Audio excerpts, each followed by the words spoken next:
दूसरा जो इश्यूज है वो है इन्वायरमेंटल डिग्रेडेशन, जो पर्यावरण का क्षरण हो रहा है। अब पर्यावरण क्षरण में हमें भौतिक घटक जो हैं, जैविक घटक, उन दोनों घटकों में लगातार क्षरण हो रहा है। क्षरण का मतलब है गुणवत्ता की कमी।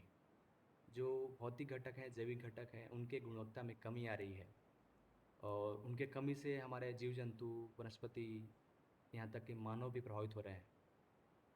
तो ये भी एक बहुत बड़ी समस्या के रूप में विश्व के सामने खड़ा है।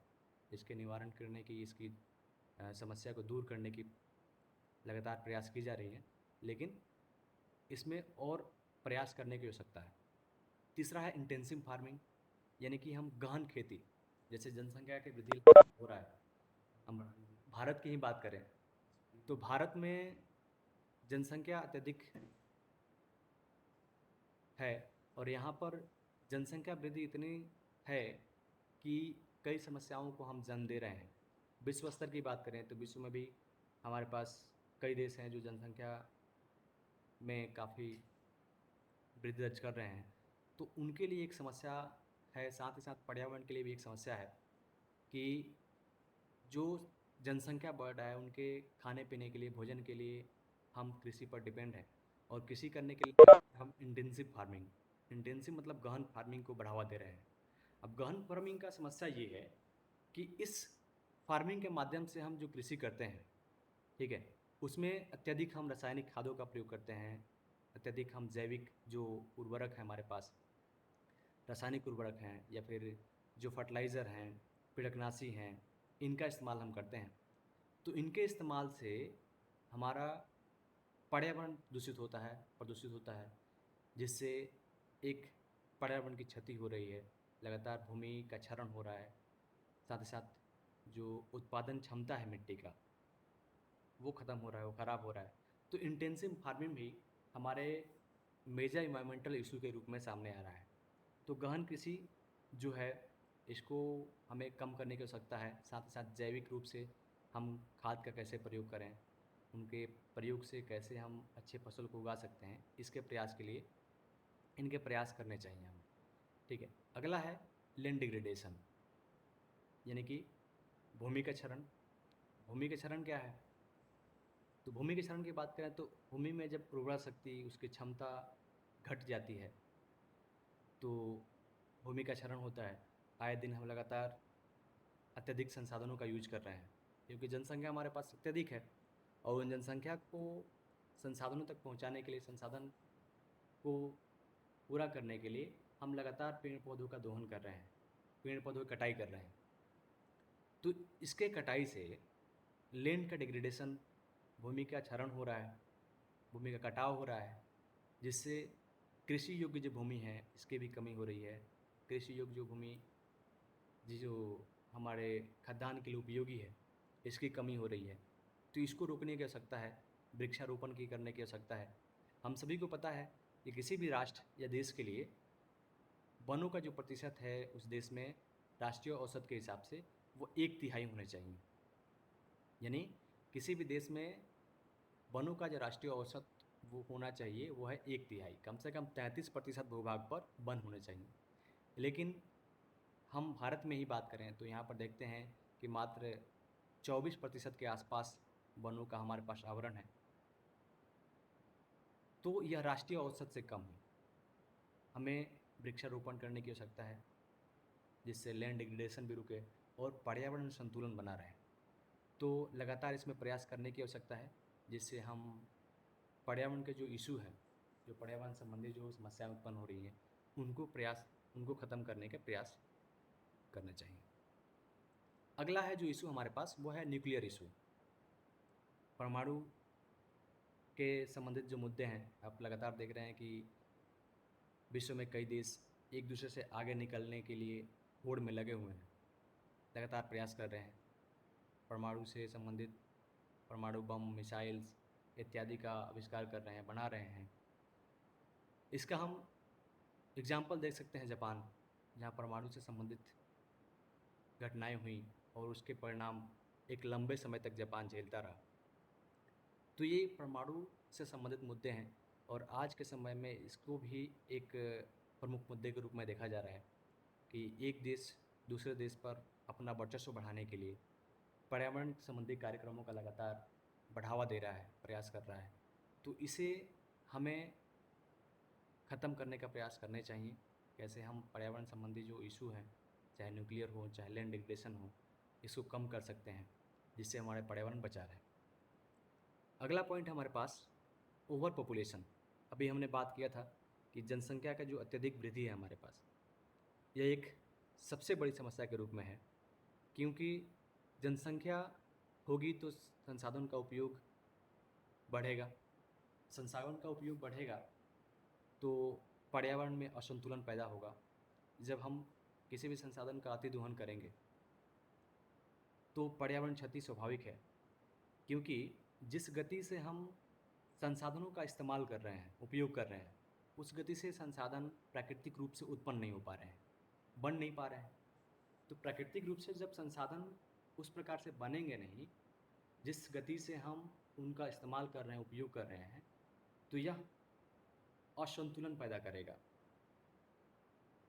और ये असंतुलन ही हमारे पर्यावरण के क्षति के रूप में सामने आ रहे हैं, जिससे कई प्रकार की बीमारियां, कई प्रकार की समस्याएं, क्लाइमेट चेंज,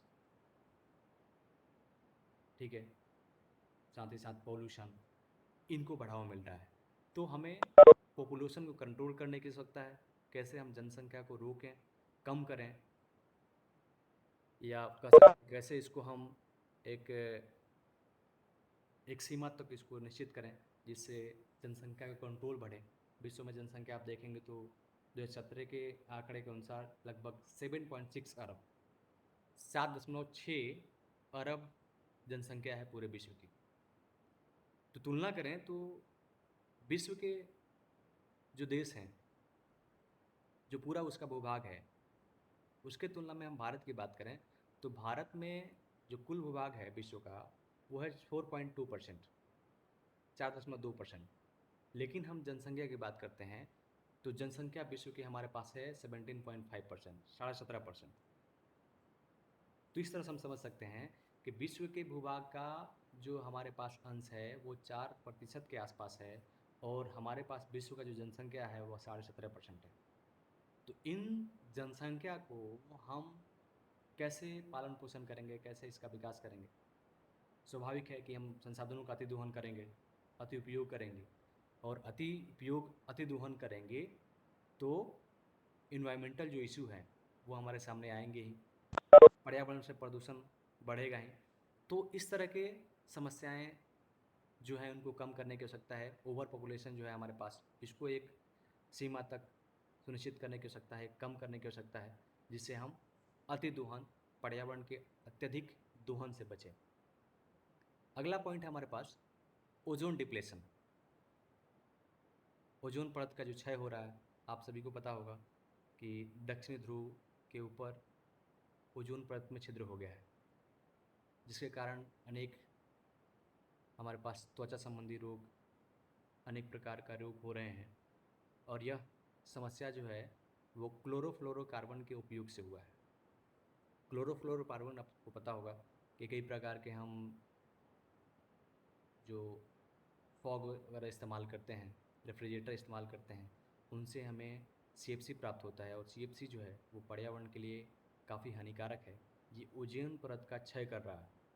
तो इसको हम कैसे रोकें, कैसे कंट्रोल करें, इसके लिए हमें प्रयास करना चाहिए। और यह मेजर इशू के रूप में हमारे पर्यावरण के सामने है।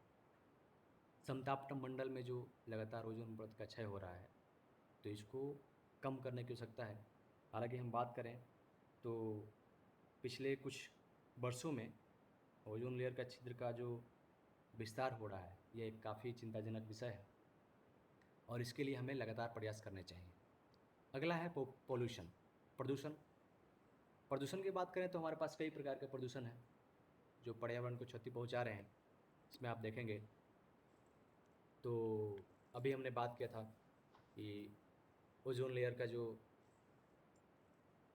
हमारे पास होल का विस्तार हो रहा है, तो आप देख सकते हैं यहाँ पर पीपीटी में आप तुलना करके देख सकते हैं कि एक जो हमारे पास चित्र है, इसमें ओजोन होल जो है दक्षिण ध्रुव के ऊपर स्पष्ट दिखाई दे रहा है, जिससे अनेक प्रकार की बीमारियों का बीमारियाँ उत्पन्न हो रही हैं और ये हमारे स्वास्थ्य के लिए हानिकारक है। इसके अलावा climate change, pollution, climate change में भी हमने अभी बात किया था। क्लाइमेट चेंज के अंतर्गत कौन कौन समस्याएं हमारे सामने आ रही हैं, जैसे कॉज में आप देखेंगे तो global warming, increasing world pollutions, burning fossil fuel, तो इसके कारण से हमारे पास समस्याएं उत्पन्न हो रही हैं।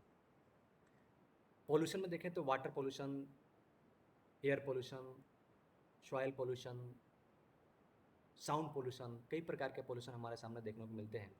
जिसमें हम वाटर पॉल्यूशन की बात करें तो यहाँ पर आप पीपीटी में देख पा रहे होंगे कि इसके पास कॉज के क्या इफ़ेक्ट हैं और इसका सॉल्यूशन क्या है।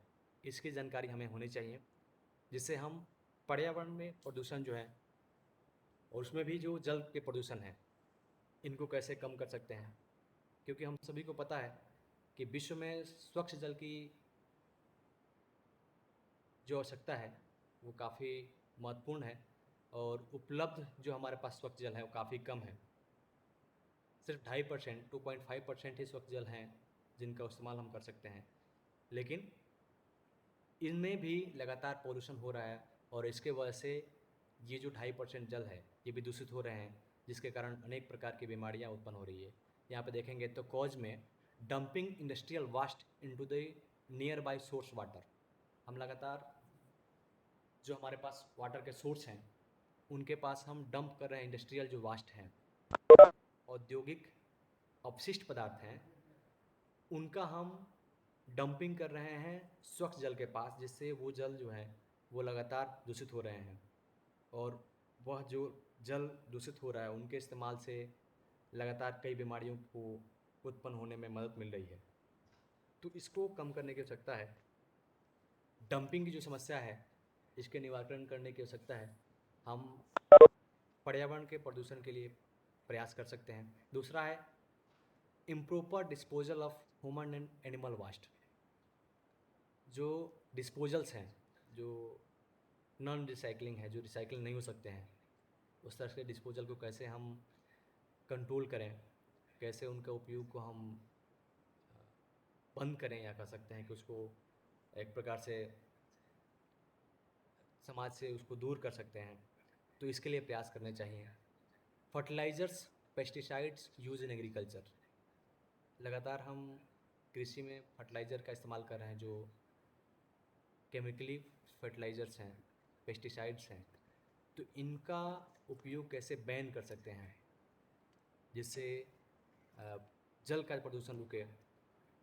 क्योंकि हमारे पास जनसंख्या तो लगातार बढ़ रहा है ना, तो जनसंख्या को हम भरण पोषण करने के लिए कृषि कर रहे हैं, लेकिन कृषि में हम लगातार फर्टिलाइजर्स का इस्तेमाल कर रहे हैं। यही एक समस्या है। हम फर्टिलाइज़र की तुलना में जैविक खाद का उपयोग कर सकते हैं, जिससे हम खेती कर सकते हैं। तो इनको भी एक समस्या के रूप में देखा जा रहा है। साथ ही साथ pathogens, sediments and chemical pollutions, कई प्रकार के पॉल्यूशन हो रहे हैं जिसमें कल कारखानों के द्वारा जो अपशिष्ट पदार्थ हैं वो वाहित जल के साथ घुल जाते हैं और जलीय जीव को, साथ ही साथ उस जल को इस्तेमाल करने वाले पशु जो हैं, एनिमल हैं, उनको भी प्रभावित करते हैं, उनमें कई प्रकार की बीमारियों को उत्पन्न करते हैं।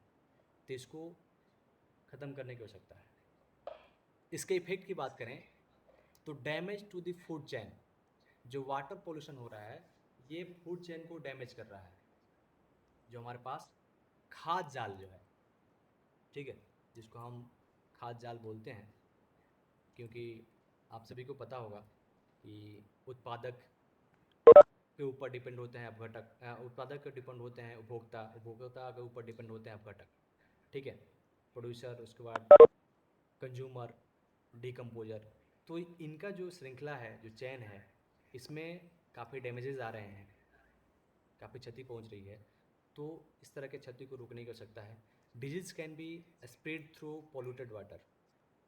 अब पोल्यूटेड वाटर के कारण कई प्रकार के बीमारियां फैल रही हैं, जिससे हमारे समाज में कई प्रकार की बीमारियां हो रही हैं। एसिड रेन, वाटर पोल्यूशन के कारण एसिड रेन की भी समस्या हो रही है। Alternation of the overall chemistry of water, combination marine food source, alternate water temperatures which can kill the marine life. साथ ही साथ हम जो उद्योग धंधों में वाटर का प्रयोग करते हैं और वो वाटर काफ़ी गर्म होने के बाद उसका हम विसर्जन करते हैं नदियों में, समुद्र में, तो उससे क्या हो रहा है कि समुद्र का जल और नदियों या झीलों के जल को जल के तापमान को बढ़ा रहा है, टेम्परेचर को बढ़ा रहा है। और ये टेम्परेचर बढ़ने से जो जलीय जीव हैं, जो एक्वेटिक लाइफ हैं, वो प्रभावित हो रही हैं।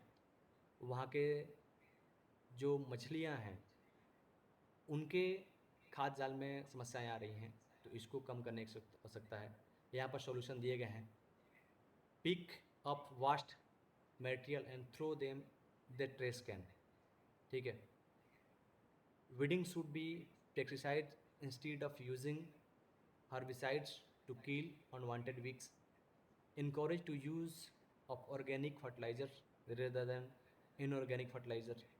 तो यहाँ पर देख सकते हैं कई प्रकार के सॉल्यूशन दिए गए हैं जिससे हम जल के पॉल्यूशन को कम कर सकते हैं या रोक सकते हैं। इसको हमें उपयोग में लाने की आवश्यकता है। साथ ही साथ अपने समाज में अपने भैया बहनों के बीच बताने की आवश्यकता है कि कैसे हम वाटर पोल्यूशन को कम कर सकते हैं, कैसे हम फर्टिलाइज़र की स्थान पर हम ऑर्गेनिक फर्टिलाइज़र की इस्तेमाल कर सकते हैं, कैसे हम वेस्ट मटेरियल को रिसाइकल कर सकते हैं जिससे पर्यावरण प्रदूषण को कम किया जा सके। तो इसकी जानकारी समाज में और अपने भैया बहनों के बीच बताने की आवश्यकता है। नेक्स्ट है एयर पॉल्यूशन।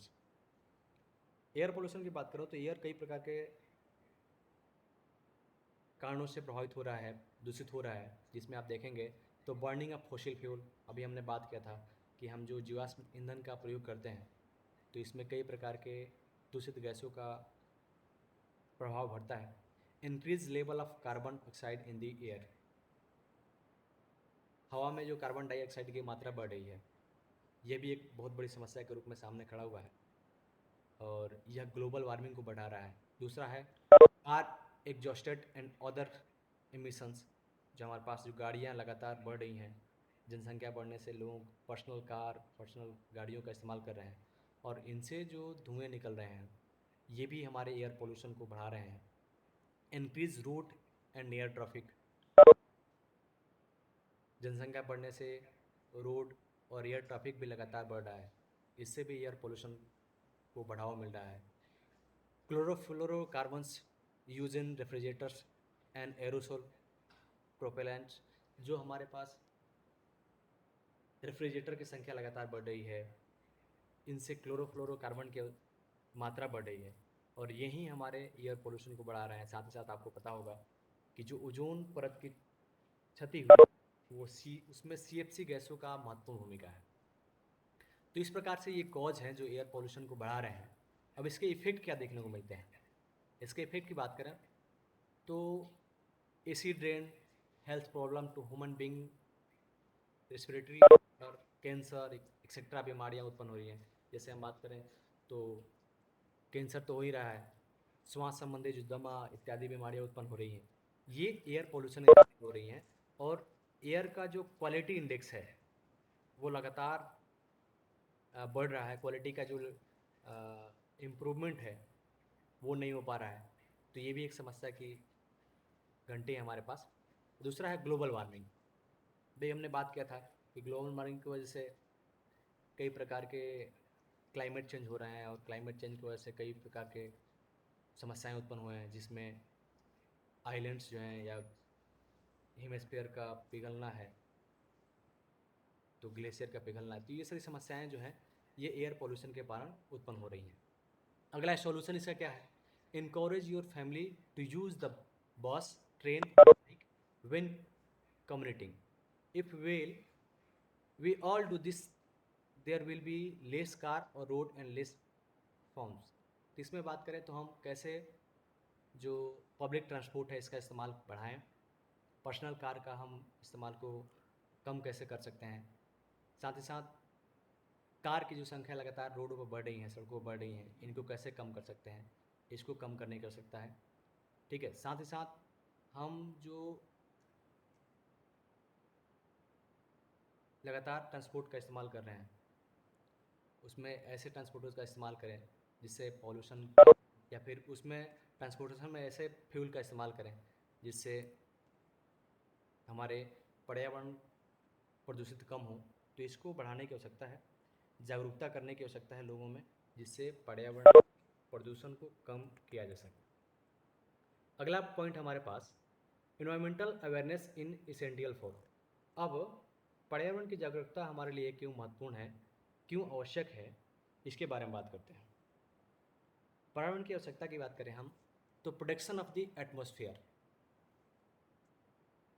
पर्यावरण के प्रति जो जागरूकता हम फैला रहे हैं, जागरूकता की बात कर रहे हैं, तो इसमें हम बात करें तो सबसे महत्वपूर्ण है प्रोटेक्शन ऑफ द एटमॉस्फेयर। यानी हम वायुमंडल को कैसे प्रोटेक्ट कर सकते हैं, कैसे सुरक्षित कर सकते हैं, इसको करने की आवश्यकता है, जिससे हम पर्यावरण में होने वाले प्रदूषण को कम कर सकें। ठीक है, तो प्रोटेक्शन करने के लिए हमें इन्वायरमेंटल अवेयरनेस, जो वातावरण संबंधी जागरूकता है, पर्यावरण संबंधी जागरूकता है, इसको बढ़ाने की आवश्यकता है। दूसरा है प्रोटेक्शन ऑफ लैंड रिसोर्सेज। जो भूमि संसाधन है, जो हमारे पास भूमि संसाधन है, इसको प्रोटेक्शन करने की आवश्यकता है, क्योंकि मानव जीवन का महत्वपूर्ण जो पोषक पदार्थ है, खाद्य पदार्थ, उनका हम उत्पादन कृषि के माध्यम से करते हैं, और उसमें लैंड रिसोर्सेज का संरक्षण बहुत ही महत्वपूर्ण है। जब तक हम लैंड रिसोर्स का संरक्षण नहीं करेंगे, तब तक हमें खाद्य आपूर्ति में समस्याएं होती रहेंगी, और ये समस्याएं जो है लगातार बढ़ती रहेंगी। अगला पॉइंट है कंजर्वेशन ऑफ बायोलॉजिकल डाइवर्सिटी। कैसे हम बायोलॉजिकल डाइवर्सिटी जो है, जो हमारे पास जैव विविधता है, इसको कंजर्व कर सकते हैं, सुरक्षित कर सकते हैं, इसको बढ़ाने की आवश्यकता है, जिससे हमारे पास जीवों की जो विविधता है, विभिन्न प्रकार के जो जीव हैं, इनका जीवन हमारे ब्रह्मांड में, हमारे पृथ्वी पर बना रहे, और इस विविधता से संतुलन बना रहे जीव जंतुओं में। इसके लिए भी पर्यावरण का अवेयरनेस ज़रूरी है।